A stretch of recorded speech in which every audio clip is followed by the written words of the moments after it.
Assalamualaikum warahmatullahi wabarakatuh. Perkenalkan, saya Dita Sastro dari Prodi S1 Farmasi semester 2 kelas A dengan NIM 19110044 Universitas Kadabangsa. Baiklah, di video kali ini saya akan membahas tentang stabilitas obat. Selamat menyaksikan.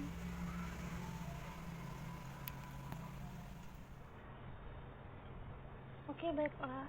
Ini saya akan menjelaskan tentang stabilitas obat. Stabilitas obat adalah kemampuan obat atau produk untuk mempertahankan agar sifat dan karakteristiknya agar sama dengan yang demikiannya pada saat dibuat atau diproduksi. Identitas, kekuatan, kualitas, dan pemurnian dalam batasan yang ditetapkan sepanjang periode penyimpanan dan penggunaan. Stabilitas sediaan formasi tergantung pada profil, sifat fisika dan kimia pada sediaan yang dibuat, termasuk eksperimen dan sistem kemasan yang digunakan untuk formulasi sediaan, dan fraksi lingkungan seperti suhu, kelembaban, dan cahaya. Nah, ini jenis perubahan stabilitas. Ada kimia, fisika, mikrobiologi, terapi, dan toksikologi. Nah, ini penjelasannya. Dari yang pertama, kimia. Setiap zat aktif mempertahankan keutuhan kimiawi dan potensi yang tertera pada etiket dalam batasan yang dinyatakan dalam spesifikasi, meliputi degradasi, formulasi obat, kehilangan potensi atau bahan aktif. Yang kedua, fisika. Mempertahankan sifat fisika awal termasuk penampilan, kesesuaian, keseragaman, disolusi, dan kemampuan untuk disuspensikan, meliputi penampilan, konsistensi, warna, aroma, rasa, kekerasan, kerapuhan, kelarutan, pengendapan, perubahan berat, adanya uap, bentuk, dan ukuran partikel. Yang selanjutnya, mikrobiologi. Sterilitas atau resistensi terhadap pertumbuhan mikroba dipertahankan sesuai dengan persyaratan yang dinyatakan. Zat antimikroba yang ada mempertahankan efektivitas dalam batas yang ditetapkan, meliputi perkembangbiakan mikroorganisme pada sediaan non-steril, sterilisasi, dan perubahan efektivitas pengawet. Terapi. Efek terapi tidak berubah selama usia guna atau shelf life sedia. Toksikologi. Tidak terjadi peningkatan bermakna dalam toksisitas selama usia guna. Misal, pembentukan senyawa epitetrasiklin dan anhidrotetrasiklin dalam suspensi tetrasiklin. Oke, baiklah. Ini faktor-faktor yang mempengaruhi stabilitas. Ada 5, yaitu yang pertama faktor lingkungan. Nah, di faktor lingkungan ini ada beberapa yang tertera, yaitu yang pertama temperatur, yang kedua oksigen, yang ketiga karbon dioksida, yang keempat cahaya, dan yang kelima kelembaban. 2. Obat atau eksipien di dalam sediaan. Terdapat ukuran partikel obat dan pH sediaan atau lingkungan. Yang ketiga, kontaminasi mikroba. Yang keempat, kontaminasi logam tertinggal. Dan yang kelima, pembersihan dari wadah. Nah, ini jenis-jenis tadi stabilitas. Ada 3. Kalau yang tadi ada 5, yang ini dipersingkat jadi 3. Sama saja sih pengertiannya. Yang pertama fisika, yang kedua kimia, dan yang ketiga mikrobiologi. Stabilitas fisika. Stabilitas fisika menyeratkan formulasi tidak berubah secara total sepanjang umur simpannya dan belum mengalami perubahan total dalam penampilan. Sifat organoleptik kekerasan, kerapuhan, ukuran partikel, dan lain-lain. Hal ini penting karena mempengaruhi estetika farmaseutik, keseragaman kandungan obat, dan laju pelepasan obat. Implementasi dekomposisi fisika.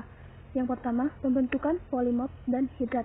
Yang kedua, hilangnya keseragaman, vaporisasi atau sublimasi, absorpsi obat. Yang ketiga, hilangnya estetika, wadah luntur, wadah sobek atau pecah, dan lain-lain. Stabilitas kimia. Stabilitas kimia berarti terdapat beberapa dekomposisi dalam bahan kimia yang dimasukkan ke dalam formula sebagai obat, pengawet atau eksipien lainnya. Dekomposisi ini mempengaruhi stabilitas fisika dan kimia obat.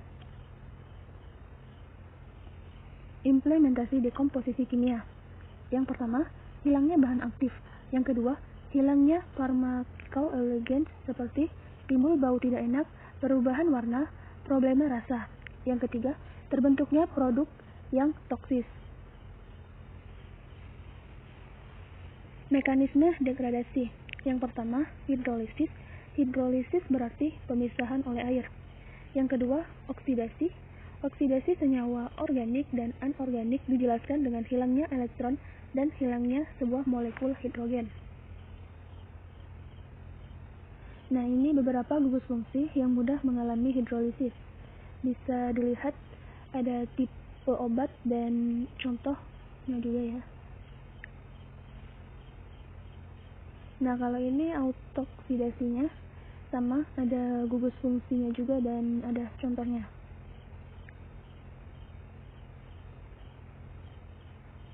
Yang ketiga, fotolisis berarti dekomposisi oleh cahaya, misal sodium nitroprusside yang diberikan secara infusi intravena untuk terapi hipertensi akut. Jika larutan terlindungi dari cahaya, maka akan stabil selama setidak-tidaknya 1 tahun. Jika terekspos terhadap cahaya ruangan, maka masa simpannya hanya 4 jam.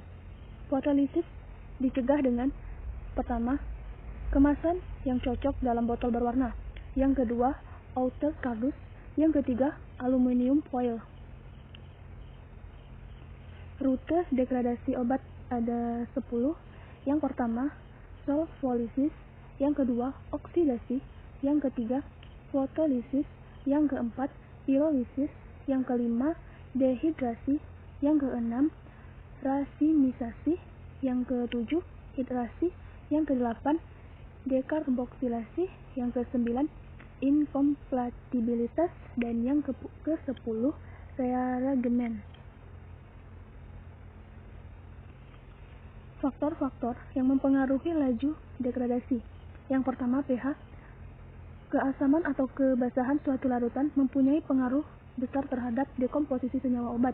Larutan dapat aspirin stabil maksimal pada pH 2,4 di atas pH 10, laju dekomposisi meningkat tajam. pH juga dapat mempengaruhi laju oksidasi. 2. Komplektasi. Pembentukan kompleks menurun laju hidrolisis dan oksidasi. 3. Surfaktan. Surfaktan non-ionik, kationik, dan anionik. Ketika ditambahkan dalam larutan yang mengandung obat, membentuk misel yang partikel obat menjadi terperangkap di dalam misel. Gugus hidrolisis seperti OH tidak dapat mempenetrasi tutup misel ini dan tidak dapat mencapai partikel obat sehingga laju hidrolisis menurun. Yang keempat, keberadaan logam berat. Logam berat seperti tembaga, besi, kobalt, dan nikel meningkatkan laju pembentukan radikal bebas dan meningkatkan dekomposisi oksidatif. Yang kelima, cahaya dan kelembaban. Cahaya terutama sinar ultraviolet meningkatkan fotolisis dan kelembaban meningkatkan dekomposisi hidrolitik. Stabilitas obat terhadap hidrolisis, oksidasi, dan fotolisis. Yang pertama, temperatur. Semua produk terdapat disimpan pada temperatur yang sesuai untuk mencegah percepatan dekomposisi karena panas. 3 jenis temperatur yang disarankan untuk penyimpanan obat yaitu temperatur ruangan, penyimpanan dingin, dan gudang penyimpanan yang diinginkan. Yang kedua, cahaya. Materi sensitif cahaya disimpan di dalam botol berwarna. Yang ketiga, kelembaban material kemasan dipilih, biasanya kaca dan plastik. untuk mencegah terpaparnya produk obat terhadap kondisi lembab dan yang tinggi. Yang keempat, oksigen.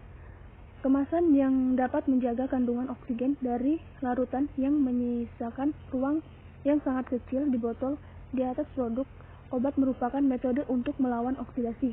Yang kelima, agen pengkelat. Agen pengkelat membentuk kompleks dengan ion logam berat dan mencegahnya dari dekomposisi oksidatif yang terkatalisis. Yang keenam, pelarut. Dengan penambahan pelarut yang cocok, mungkin dapat menurunkan laju hidrolisis. Stabilitas mikrobiologi. Stabilitas mikrobiologi menunjukkan bahwa formulasi tidak mengalami beberapa serangan mikrobiologi yang mempengaruhi standar sehubungan dengan berkurangnya kontaminasi atau sterilitas. Degradasi atau kontaminasi mikroba dapat terjadi pada pertama, obat-obat injeksi, yang kedua, produk obat mata, yang ketiga, produk kosmetika, dan yang keempat, alat-alat bedah. Untuk mencegah kontaminasi terhadap formulasi selama penyimpanan, yang pertama, merancang wadah yang sesuai.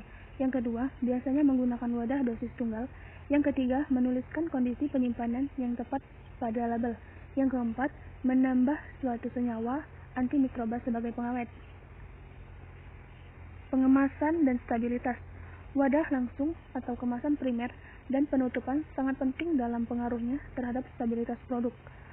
Yang kedua, cahaya tahan terhadap perubahan kimia dan fisika dan merupakan bahan yang paling umum digunakan. Plastik. Permasalahan plastik adalah yang pertama, migrasi obat melalui plastik ke lingkungannya.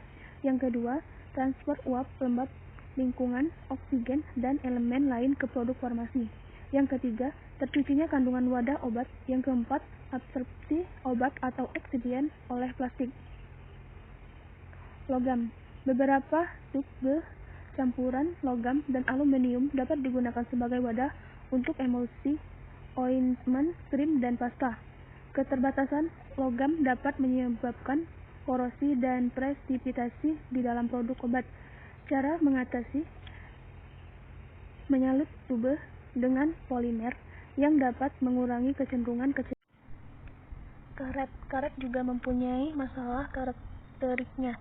Kandungan obat dan cucinya kandungan wadah. Bagian awal dari tutup vial karet dan penutupan dengan air dan uap mengurangi potensial tercuci. Kesimpulan stabilitas obat. Stabilitas adalah kemampuan suatu produk obat untuk menjaga spesifikasi yang sudah dibuat untuk menjamin identitasnya, kualitasnya, dan kemurniannya. Nah, di situ sudah saya jelaskan ada faktor-faktor yang mempengaruhi dan juga ada jenis-jenis tadi stabilitas dan cara pengemasannya bagaimana. Oke, baiklah, itu saja yang dapat saya sampaikan tentang kestabilan obat. Jangan lupa untuk like video ini and subscribe, dan jangan lupa juga ya untuk nonton video saya tentang tegangan permukaan air sama oral suspensi. Bye bye. Wassalamualaikum warahmatullahi wabarakatuh. See you next time, guys.